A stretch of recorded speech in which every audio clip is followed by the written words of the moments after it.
I have taught senior English for 19 years, and in all that time, I have changed exactly 0 grades under pressure.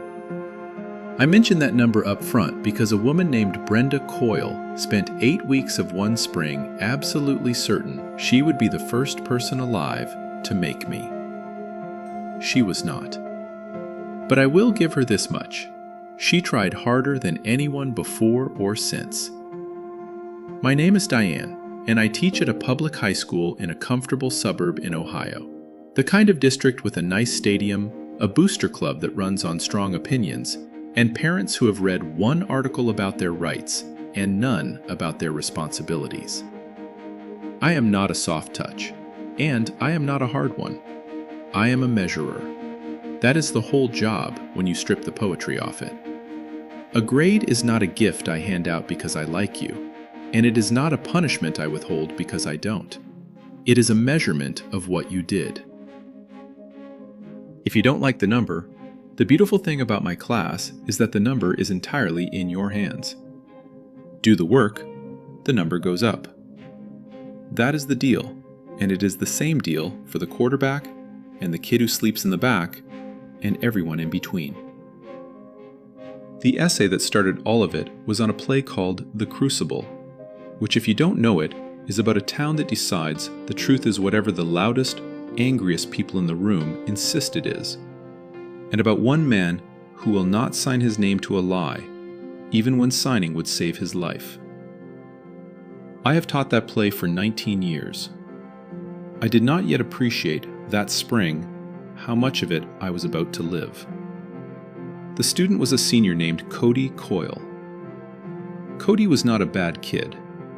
I want to say that clearly because this is not a story about a monster teenager, and if you came for one, you'll be disappointed.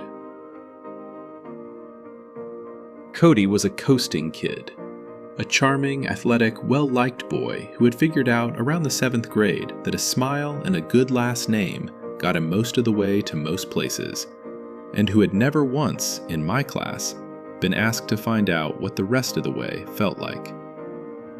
He turned in an essay on the Crucible 8 weeks before graduation, and it was, I knew within 2 paragraphs, not his. Let me tell you how a teacher knows. It is not a hunch, and it is not a vendetta, whatever Brenda would later tell 40 other parents. 19 years in, I have read roughly 9,000 student essays, and I know Cody's voice the way you know the footstep of someone you live with. Cody wrote in short, breezy, comma-spliced bursts. This essay moved in long, balanced, elegant sentences, used the word juxtaposition correctly, and quoted the play with the confidence of someone who had actually read it, which Cody, bless him, had not. It was a good essay. It was a college sophomore essay. It had simply never been within a country mile of Cody Coyle. But I don't grade on a feeling, and here is where the difference between me and the version of me that Brenda invented becomes important. I didn't march to the office with a hunch. I did what I always do. I went to the file. Every essay in my class is submitted through the district's online platform, which does 2 quiet, unglamorous things. It stamps the exact date and time of submission, and it runs every paper against a database of other papers and published sources, and returns a similarity report. Cody's report came back lit up like a Christmas tree. Long passages matched, nearly word for word, an essay that had been submitted 3 class periods earlier that same day by another one of my seniors, a hard-working, anxious girl named Jordan, who actually loved the play. So now I had 2 papers that were, in large stretches, the same paper, and a timeline that said Jordan's came first. That is not proof of who did what, only that something was wrong. What turned it from a suspicion into a certainty was something I did not go looking for, and almost wish I hadn't found, because it made me sad more than it made me angry. Our platform lets students message each other about assignments, and those messages, like everything else, live on the school's system, where teachers and administrators can see them when there's a reason to look. There was a reason to look. And there, in black and white, time-stamped the night before, was Cody messaging Jordan. "Just send me yours. I'll change it up so it's not obvious." And Jordan, to her enormous credit and my enormous relief, had written back, "No, that's cheating. Do your own." And then, it turned out, he'd simply gone into a shared class folder she'd forgotten was open and taken it anyway. I followed the policy. I want to be very boring about this, because the boring part is the part that saved me later. Our student handbook, the one every family signs at the start of the year, has a clear academic integrity policy. Plagiarism on a major assignment earns a 0 on that assignment, a referral, and a parent notification. And the student may not simply redo it for full credit. Because the point of the consequence is that the consequence is real. So I gave Cody a 0 on the essay. I filed the referral. I emailed home, calmly and factually, attaching nothing that would humiliate anyone, just the policy and the facts. I have sent that email dozens of times over the years. Most parents, whatever their first reaction, come around, because in their hearts, they know. I assumed Brenda Coyle would be one of them. Brenda Coyle was not one of them. Brenda was the president of the Booster Club, a woman who knew the principal's first name and the superintendent's cell number, and had never, in the memory of anyone I spoke to, been told no by an adult employed by the district. She did not call me to understand. She called me to give instructions. The grade would be changed. Cody had a scholarship offer riding on his final grade point average. A future. A whole life. And I was not going to be the small, bitter woman who ruined it over what she called, and I am quoting her, a technicality with an essay. When I explained, evenly, that copying another student's work was not a technicality, she told me I clearly had something against her son, and hung up. Then she got creative. Within a day, there was a group text. I did not see it live, but I saw it soon enough, because 3 different parents in that chat quietly forwarded it to me, and one of them added, "For the record, we don't agree with her. Keep the grade." Brenda had messaged something like 40 booster and senior class parents to inform them that a vindictive, burned-out English teacher was, quote, torpedoing a good kid's future 8 weeks before graduation, and to ask them to, quote, flood the principal's inbox. She named me. She called me unprofessional and bitter and, my personal favorite, a woman who probably resents kids with bright futures. That last one I actually laughed at, alone in my kitchen. Because bright futures are the entire reason I've stayed in a job that pays what this one pays for 19 years. I did not respond to the group text. I did not fire off a defense. I did not call the parents who'd sided with me and organize a counter chat. I did not do a single one of the loud things every cell in my body wanted to do. Instead, I did the quiet thing. The thing I have done my whole career. The thing my own father, a machinist who documented every part he ever cut, would have done. I opened a folder, a real manila one, and I started printing. The similarity report. The 2 time-stamped submissions. Cody's message asking Jordan to send him hers. Jordan's refusal. The academic integrity policy from the handbook with the relevant line highlighted. And every screenshot of that group text that landed in my inbox, each one showing the date, the sender, and the words. I dated everything. I made 2 copies. I put one folder in my classroom and one in my car, because I had a feeling this was going somewhere with a long table and a microphone. And I was going to walk into that room with the truth in my hands and let it be heavy. I was right about where it was going, but first it went through the principal's office, and that was the part that nearly broke me, because that was the part where the pressure came from someone who was supposed to be on my side. The principal was a mild, tired man named Hale, who was 2 years from his own pension and wanted, above all things on this earth, for his final years to be quiet.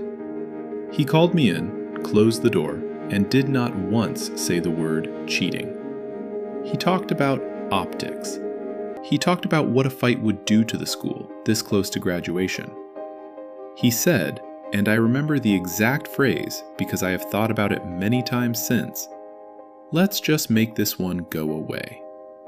He suggested I allow Cody to rewrite the essay for a passing grade. Quietly, no referral, and we could all move on. When I said the policy didn't allow that, and that I wasn't comfortable pretending it did, his voice cooled, and he reminded me, gently, that my own contract came up for renewal, and that being seen as a team player never hurt anyone. He smiled when he said it. That was somehow the worst part. He smiled. I want to be honest with you about the next few days, because if I pretend I was made of steel the whole time, the rest of this doesn't mean anything. I nearly folded. I sat at my kitchen table with the folder in front of me, and I did the math a coward does, which is the math of my own comfort. I was 51 years old. I had a pension I did not want to poke, a mortgage, a summer I'd been looking forward to. Changing one grade for one coasting kid would make all of this vanish overnight. And part of me whispered that the world would not end, that Cody would go off to college, and that would be that. And who was I to stand in the road of a boy's whole future over an essay? What stopped me was not pride. It was 2 faces. The first was Jordan's, the girl who had actually read the play, who had actually written the essay, who had said no when a popular boy asked her to help him cheat, and who would learn, if I folded, that saying no is for suckers, and that the rules bend for the loud and the well-connected, and never for the quiet and the honest. If I changed that grade, I wasn't just rewarding Cody. I was reaching into Jordan's education and teaching her the single most corrosive lesson a school can teach a good kid, which is that it doesn't pay to be good. I could not do it. I sat there and I thought about her face, and I could not do it. The second face, and I did not expect this one, was Cody's. Because I had been teaching that boy for a year, and I had watched 100 adults smile and wave him through. And I understood, sitting at that table, that every single one of them thought they were being kind. His coaches, his teachers, his mother most of all. And all of them together had built him a life in which nothing he did had ever once landed on him. And they called it love, and it was going to leave him at 18 with the emotional muscles of a much younger child and a smile that had stopped working on anyone who mattered. The kindest thing, the actually kind thing, the thing none of the smiling adults had the spine to do, was to let one true consequence reach him while he was still young enough to learn from it. I was, I realized, possibly the only adult in his life who respected him enough to tell him no. So I closed the folder and I decided to hold, not against Cody, but in a strange way, for him. I did one more thing before the hearing, and if you are ever in a spot like this, do this thing. I called my union representative. His name was Frank. He had 30 years in. He had seen every version of this movie, and he was calm in the specific way of a man who knows exactly where the walls are. Frank read my file, and he was quiet for a moment. And then he said, "Diane, you don't have a problem. You have a folder, and it's a very good folder." He told me what to bring, how to speak, when to stop talking. He reminded me that I was not the one on trial, no matter how the room felt, and that the record, once it went into the minutes, was permanent. And permanent was on my side.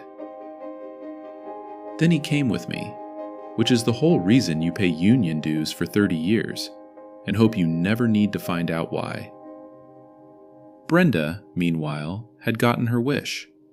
She had filed a formal complaint against me, unprofessional conduct and bias against her son, and demanded it be heard at the next board meeting, in public, which was her mistake, though she could not have known it. She wanted a stage. She wanted a room full of her booster friends and a burned-out teacher squirming under the lights. She had spent 8 weeks telling 40 families a story about a vindictive woman and a wronged golden boy. And she believed it, I think, completely. She walked into that meeting certain she was about to win. And in a way, she'd designed the perfect trap. And then, the way certain people do, she had walked into the center of it herself and pulled the door shut behind her. The board meeting was in the school library. Folding chairs, a long table for the 5 board members, a microphone stand for public comment, and a crowd. Brenda had packed it. I recognized boosters, a couple of coaches, some parents looking uncertain about why they'd come. Jordan's mother was there too, near the back, having heard what her daughter had refused to do, and she gave me a small nod that I held on to. Cody was there, in a collared shirt, looking like he wanted to be anywhere else on the planet. And I felt for him, I did, because he had not asked to be the flag his mother was planting on this hill. Brenda went first because the complaint was hers. She had a prepared speech printed out, and she read it in the trembling, righteous voice of a woman absolutely certain she is the hero. It was a good speech, honestly, if you didn't know anything. She spoke about a bright boy with a bright future. She spoke about a scholarship slipping away over an 8-week from graduation technicality. She spoke about a teacher, she gestured at me, who had a pattern, she said, of singling out certain students, and who had refused every reasonable attempt to resolve this quietly. She talked for nearly 10 minutes about a ruined future, and by the end of it, I could feel the room leaning her way, could feel the boosters nodding, and my mouth was dry, and I thought, this is what it felt like in Salem. This is exactly what it felt like. The loudest, angriest person in the room, insisting the truth is whatever she says it is. Then it was my turn, and I did what Frank told me to do, which was to be boring and brief and to let the paper be loud so I didn't have to be. I stood up. I did not raise my voice. I said I understood how much everyone in this room loved these kids, and that I did too, which was the entire reason I was standing here instead of taking the easy road that had been offered to me more than once. I said I was not going to talk about my feelings or Mrs. Coyle's feelings, because feelings were not the question. The question was simple, and I could answer it in about 90 seconds. Did a student submit, as his own work, an essay that was substantially copied from a classmate? And I said, I don't need you to take my word for any of it. I brought the record. I handed each board member a copy of the folder. I did not narrate it dramatically. I simply walked them through it, page by page, in a flat voice. Here are the two essays, side by side, the matching passages marked. Here is the similarity report the district's own software generated. Not me, the software. Here are the two timestamps, showing which paper was submitted first. And here, I said, is the only part I take no pleasure in showing you. And I meant that, so I said it quietly. Here is a message from the school's own system, sent the night before the essay was due. I did not read Cody's words out loud. I want you to notice that, because it was the most important decision I made all night. I could have read, "Just send me yours. I'll change it up so it's not obvious," into that microphone, and watch the room turn on a teenage boy. And some part of me, the part that had been called bitter in front of 40 families, wanted to. I didn't. I told the board the message was in their packet, on the tab marked 5, and that they could read it themselves, and that I'd ask them to remember he was a kid, and that whatever they decided, I hoped it stayed in that room. Then I sat down. The loudest thing I did all night was decline to be loud. The board read tab 5 in silence. I watched 5 faces change, one after another, in the small, private way faces change when a story someone has been selling you falls apart in your hands. And then the board president, a retired accountant who had said almost nothing all evening, asked the only question that was left. He looked not at me, but at Brenda, and he asked gently, "Mrs. Coyle, is this your son's message?"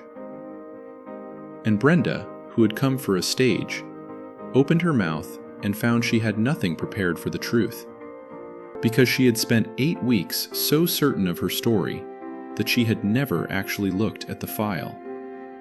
She had never asked to see it. She had simply known. That, in the end, was the whole tragedy of her, and of the play we'd all been reading. She had never once looked at the file. There was one more thing in that folder, and the board president found it on his own, on the last tab, and I did not have to say a word about it. It was her group text. 40 parents, my name, the words bitter and vindictive and torpedoing a good kid's future. She had written her own second exhibit and mailed it to 40 houses, and now it sat in the public record of a public meeting in her own words, time-stamped, undeniable. A portrait not of me, but of exactly the kind of pressure the academic integrity policy exists to withstand. I hadn't planned to use it as a weapon. I'd included it to defend myself against the charge of being unprofessional. But a document doesn't care why you brought it. It just says what it says. The board did not deliberate long, and they did not make a show of it, which I was grateful for. The president said, for the record, that the academic integrity policy had been followed correctly, that the grade would stand, and that the complaint against me was dismissed as unfounded. He said one more thing, looking at the whole room, not just at Brenda, that I have never forgotten. He said, "We ask teachers to hold a line, and then we get angry when they actually hold it. Not tonight." That was all. The minutes recorded it, and a record, as Frank had promised me, is permanent, and permanent was on my side. I did not celebrate. There was nothing to celebrate exactly. A boy still had a 0 he'd earned, A mother had been humbled in front of the town she'd tried to turn against me, and none of that felt like winning, because a school full of adults had failed that kid for years, and I was just the one holding the bill when it finally came due. I gathered my folder, I thanked the board, and I drove home. And I slept better than I had in 8 weeks. Not because I'd beaten Brenda, but because I hadn't signed my name to the lie. If you know the play, you know that's the whole thing. That's the only thing. Let me tell you what happened to everyone, because I know you want to know, and because the update is the part I actually keep in a drawer. Cody did not graduate on time. The 0, on top of an already thin year, left him short of the credit he needed, and he had to make it up in summer school. And he did. And he walked in August instead of June, which felt, to a family like the Coyles, like the end of the world, and was, in fact, just a slightly later Tuesday. The scholarship, it turned out, had been more of a maybe than his mother's speech had suggested. Brenda pulled Cody's younger sibling from my future rosters and did not speak to me again, which I bore up under. And Principal Hale, the man who'd smiled and mentioned my contract, took an early retirement at the end of that year. I never learned all the reasons, and it wasn't only me, but I know that a few members of that board had a good long look at how the man had handled things, and that a principal who tells a teacher to make the truth go away is a principal who has told other things to go away, and boards remember. And then, 2 years later, an envelope showed up in my school mailbox, handwritten, with a return address from a community college 2 states over. I did not recognize the handwriting. I opened it at my desk. It was from Cody. It was not long, and it was not polished, and the commas were still in all the wrong places, and I have read it more times than I will admit. He wrote that he was doing well, that he'd found something he was actually good at, something with engines, and that he was making the honor roll for the first time in his life at a school where nobody knew his last name or cared. And then he wrote the part I keep in the drawer. He said that for a long time he'd hated me, and that somewhere in that first hard year away from home, he'd realized I was the only adult in his entire childhood who had ever told him no, and meant it, and made it stick. And that at the time it had felt like the meanest thing anyone ever did to him, and that he had come to understand it was one of the kindest. He said, and I am quoting the last line exactly because I have it in front of me, "You were the only one who didn't lie to me. Thank you for the 0." I keep that letter in the top drawer of my desk, under the red pins, and on the hard days, the days when a parent is screaming, or a policy is being ignored, or I wonder why I ever chose this, I take it out and I read it. And then I put it back, and I go teach my next class. Because a grade, like I told you at the start, is only a measurement. It just tells you where you are, so you know how far you have to go. Most kids never find out what the measurement was really for. Cody did. It took him 2 years and 2 states, but he did. So let me leave it with you, since this whole thing began as a question about whether I was the villain. Be honest with yourself. Was I wrong to hold the line 8 weeks before a boy's graduation, when bending it would have cost me nothing, and folding is what almost everyone advised? Or does a 0 he earned, and a no that finally stuck, count as the kindest thing a tired teacher ever did for a kid who'd been failed by kindness his whole life? I know where I land. I'm genuinely curious where you do. Tell me in the comments. And while you're there, tell me your state and your age. and whether you ever had one teacher who wouldn't let you slide. And whether, looking back, you're angry about it or grateful. I already suspect I know. If this one landed with you, a like helps more people find it, and I'd be glad to have you here for the next one.